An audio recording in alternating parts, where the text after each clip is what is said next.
This is our last principle of intuitive eating. The final video we have is a wrap up, closure, celebration video. And so, wow, you guys, if you are here watching this video, damn girl, damn, I'm so impressed. You did it. And this week we talk about gentle nutrition.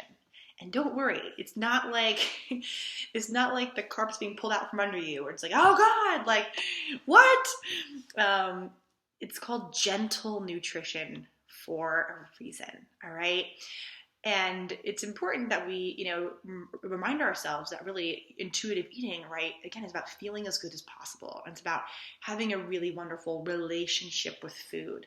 And yeah, at the very end, we add in some gentle nutrition, just some basics that we can always consider as what's going to help us feel really good, right, to nurture our health and well-being.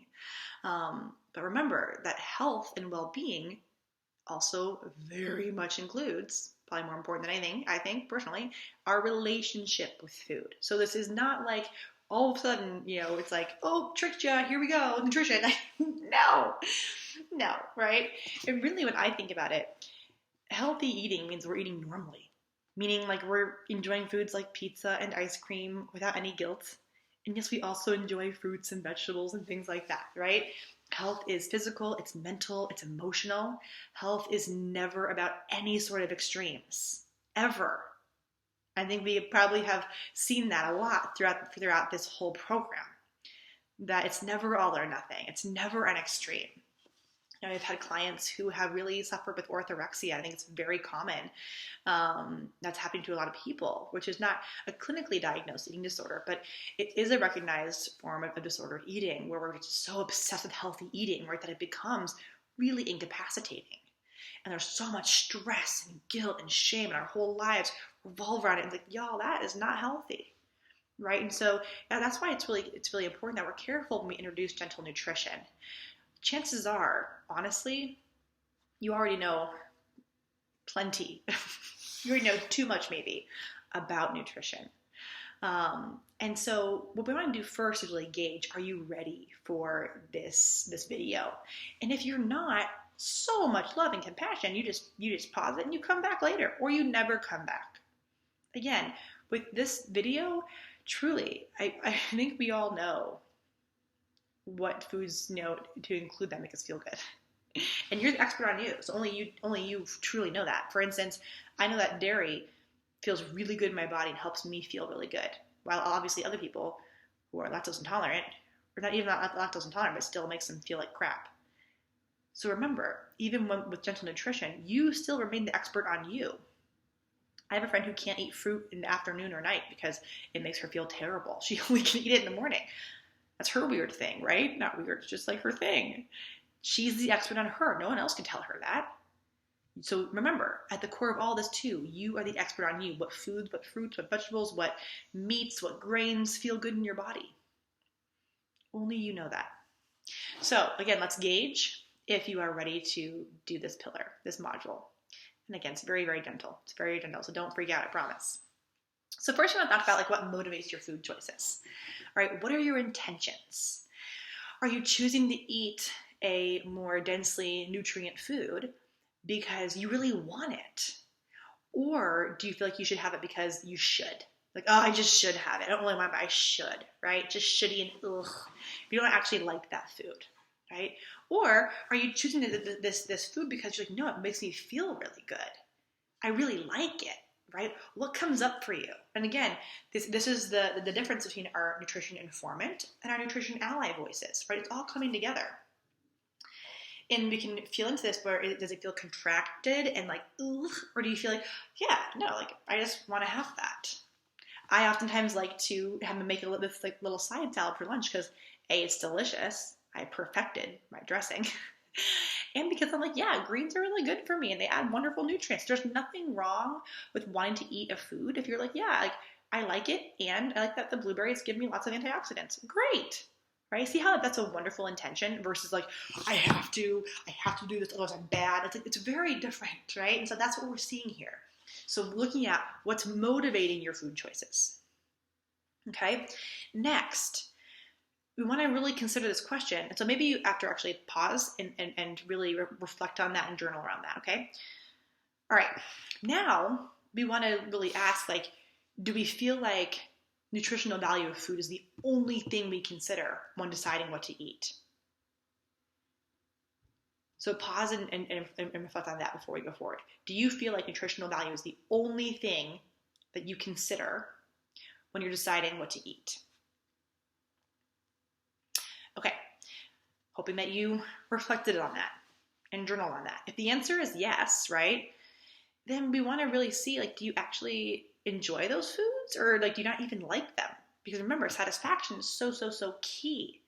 And we want to make sure that we actually really enjoy the food beyond its nutritional value. It's important that we both respect taste and nutrition, right?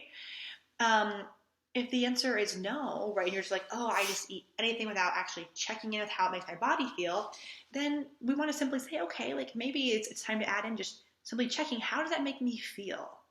Like physically, how does it make my body feel? And am I eating in a way that actually feels physically well in my body?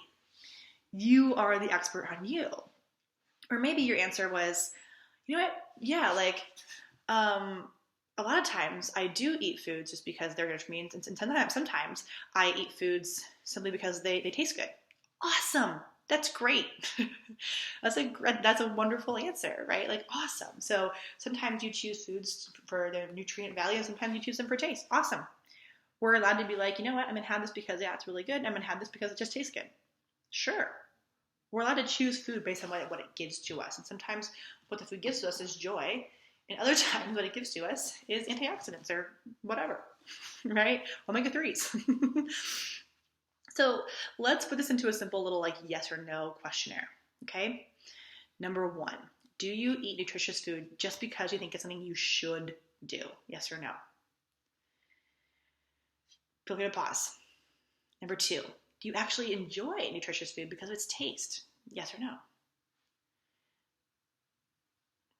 Number 3, do you appreciate the value of, say, a more nutrient-dense food in your health? Yes or no? Number 4, do you eat like play food, just fun foods when you crave it, as long as it doesn't make you feel like physically like sick afterwards? Again, we're always looking at how does this make me feel physically. If the food makes you feel terrible, then we probably don't want to eat it. We're allowed to, but do we choose to? And the last one, do we like eat play food in preference more than nutritious food, without regard to its lower nutritional value or how your body reacts to this choice? So that one we're really looking at, okay, are we listening to our bodies, or are we just really discarding what our bodies are telling us? Because our bodies are going to tell us like what feels good and what doesn't feel good. And so are we thinking about what we're eating in terms of how's this really going to make me feel as good as possible? And remember, that includes a variety of foods. So going through that, if it felt at all triggering, then it's like, okay, you can just pause the video here and again, come back when you're like, yeah, I feel like I'm ready to keep going. Okay. If you felt like, oh, like this feels good, I'm ready for this, then great. We can continue. All right. So I want to start with the general question of what is healthy eating and how would you define healthy eating? And this is a question that I think only we can answer for ourselves. And so I want you to really redefine what healthy eating means to you, especially in context of all that you've learned over the past 11 modules, because that's going to really help you to refocus on what healthy eating, again, means to you, so you can recognize, oh yeah, like when I'm enjoying Friday night pizza with my friend or my partner, that's a really healthy, wonderful experience.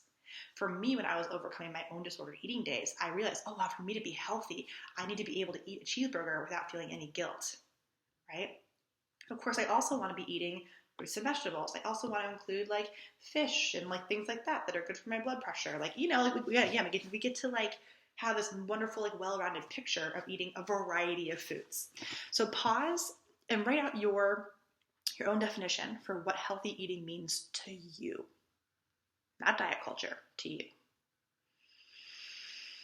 Beautiful. So remember that I hope a big part of your definition, your new definition of what healthy eating means to you, is having that healthy relationship with food and eating a variety of foods, because that's truly what it's about, right? Having a healthy relationship with food and getting a variety of foods, because again, a variety of foods will give us a variety of different nutrients, okay? And that's really important for us to remember.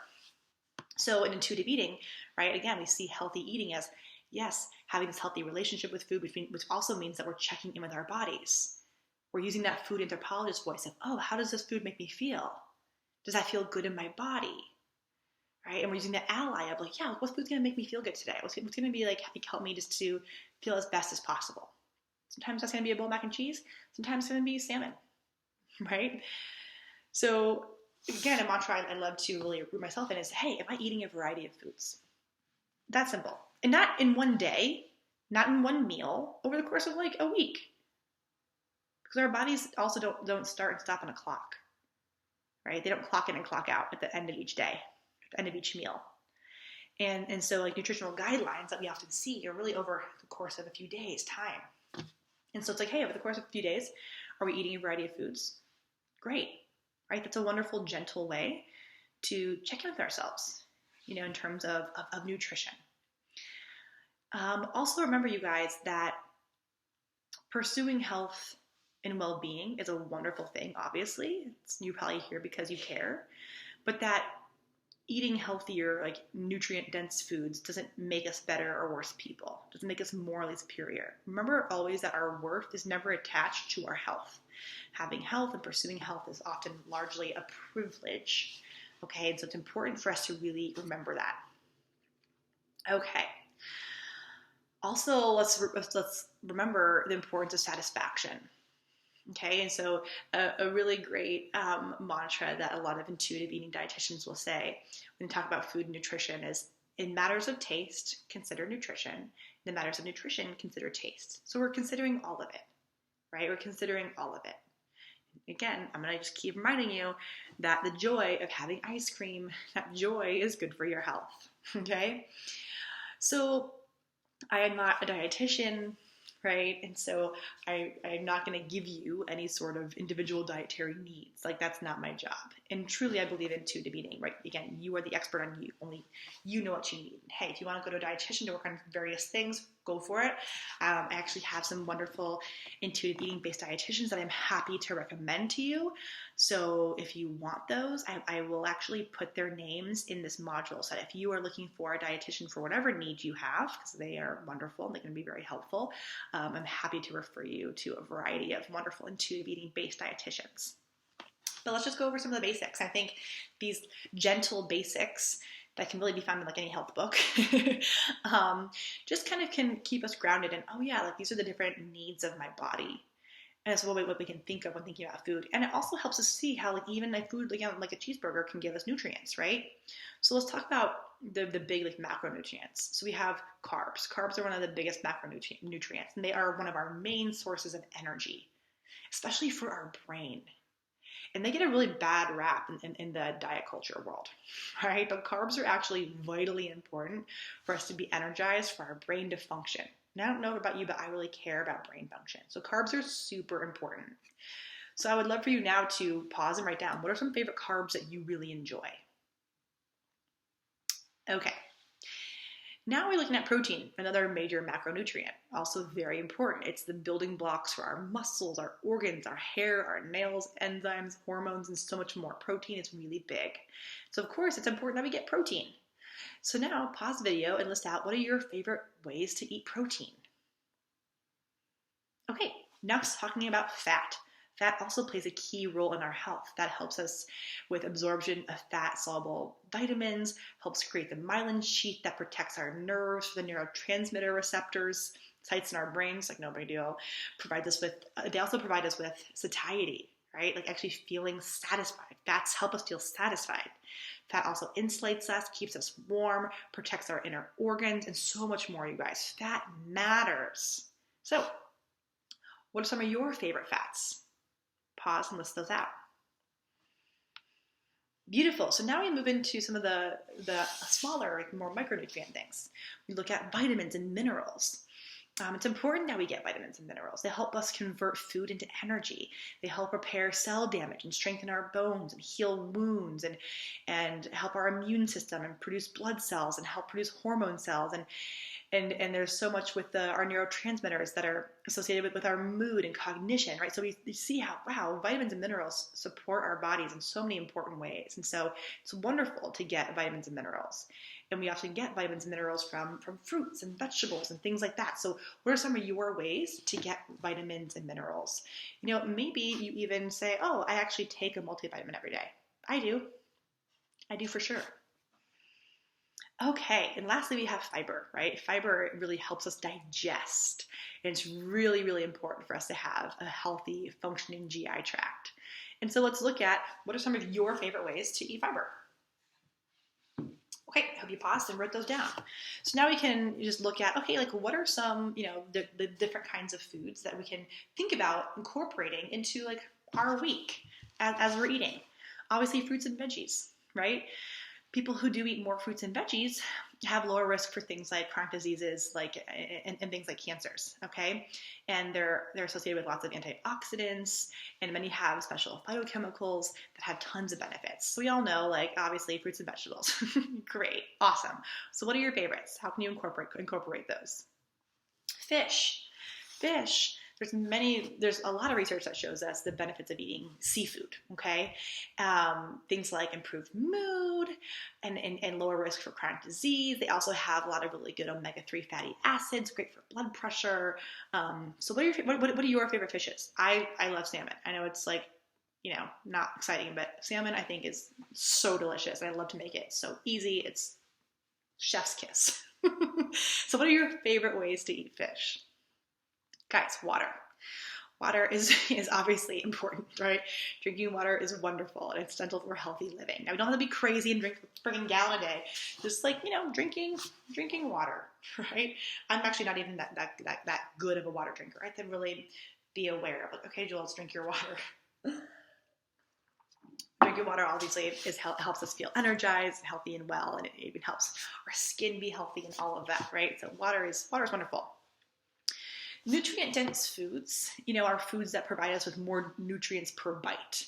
And so like whole grains, beans, fish, avocados, nuts, calcium-rich foods like milk and cheese. These are all like really nutrient-dense. And so cool, maybe we incorporate some of those. You're like, I like guacamole. Personally, I love a glass of 2% milk. And I love me some toast, and I'm a big fan of whole grain toast. Then we can look at protein-rich foods. Beans are a protein-rich food. Turkey, chicken, nuts, meats, right? Eggs, dairy, all provide us with great protein.